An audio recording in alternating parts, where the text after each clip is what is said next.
ওই ব্যক্তির চাইতে ওই ব্যক্তি শ্রেষ্ঠ যেই ব্যক্তি ইবাদত করতে করতে তার অন্তরে অহংকার চলে আসে। 5 ওয়াক্ত সালাত আদায়, তাহাজ্জুদের সালাত আদায়, তাসবিহ, নফল ইত্যাদির মাধ্যমে যার অন্তরে অহংকার চলে আসে, তার চাইতে ওই ব্যক্তি শ্রেষ্ঠ যে নিজের গুনাহের কারণে আল্লাহর দরবারে নত হয়ে চোখের পানি ফেলে, আল্লাহর সামনে ছোট হয়ে কাঁদে। আল্লাহ সুবহানাহু ওয়া তাআলা তাকে বেশি ভালোবাসেন। কেননা মানুষ নিজের ইবাদত দিয়ে কিয়ামতের মাঠে বাঁচতে পারবে না। মানুষ নিজের ইবাদত আমল দিয়ে কিয়ামতের মাঠে বাঁচতে পারবে না আল্লাহর দয়া, আল্লাহর রহমত, আল্লাহর ক্ষমা ছাড়া।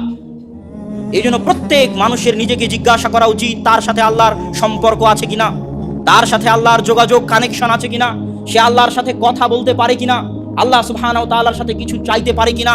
যার সাথে আল্লাহর সম্পর্ক নাই, যার সাথে আল্লাহর যোগাযোগ নাই, সে ইয়াতীম, সে মিসকিন, তাকে বাঁচানোর কেউ নাই, তার কোনো অভিভাবক নাই, লা ওয়ালিয়া লাহু ওয়ালা নাসিরা, তার সাহায্যকারী কেউ নাই। সে কোন ডাস্টবিনে পড়ে মারা গেল এটাও আল্লাহ সুবহানাহু ওয়া তাআলা খবর রাখবেন না। দুনিয়াতেও রহমতের দৃষ্টি দিবেন না, কিয়ামতের মাঠেও করুণার দৃষ্টি দিবেন না। আর যে আল্লাহর রহমত এবং করুণার দৃষ্টি থেকে বঞ্চিত থাকে, সে ইয়াতীম, সে মিসকিন। আপনার পিতামাতা আপনাকে যত ভালোবাসে, আপনার ভাই বোন আত্মীয় স্বজন আপনাকে যত ভালোবাসে, আপনার সৃষ্টিকর্তা আল্লাহ সুবহানাহু ওয়া তাআলা আপনাকে তার চেয়ে বেশি ভালোবাসে। আপনি মানুষের দয়া চাইতে হলে মানুষের দরবারে যেতে হয়, মানুষের অনুগ্রহ সহযোগিতা নিতে হলে তার কাছে যেতে হয়।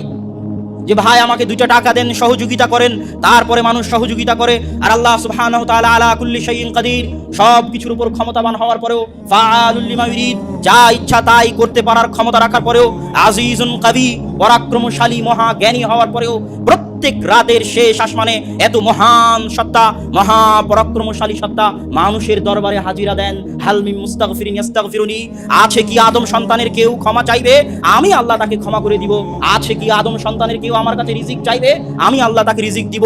আছে কি আদম সন্তানের কেউ আমার কাছে কিছু চাইবে, আমি তাকে তা দিয়ে দিব। আল্লাহ মানুষের দরবারে হাজিরা দেন। কিন্তু মানুষ এত নিমক হারাম, মানুষ এত নিমক হারাম যে মানুষ আল্লাহ সুবহানাহু ওয়া তাআলার দয়াকে নিজের পা দিয়ে পদদলিত করে, আল্লাহ সুবহানাহু ওয়া তাআলার দয়াকে অবমূল্যায়ন করে, আল্লাহ সুবহানাহু ওয়া তাআলার রহমত এবং করুণাকে ছোট করে দেখে।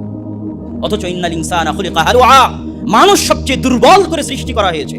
যখনই মানুষকে কোনো বিপদ ঘিরে ফেলে, প্যারালাইসিস হয়ে গেল, অ্যাক্সিডেন্ট হয়ে গেল, টাকা হারিয়ে গেল, যখনই কোনো বিপদ ঘিরে ফেলে মানুষকে, তখন মানুষ হতবিহ্বল হয়ে যায়। এত দুর্বল মানুষ, এত দুর্বল। আর যখনই মানুষ কল্যাণের মধ্যে থাকে, তখন মানুষ অহংকারী হয়ে যায়।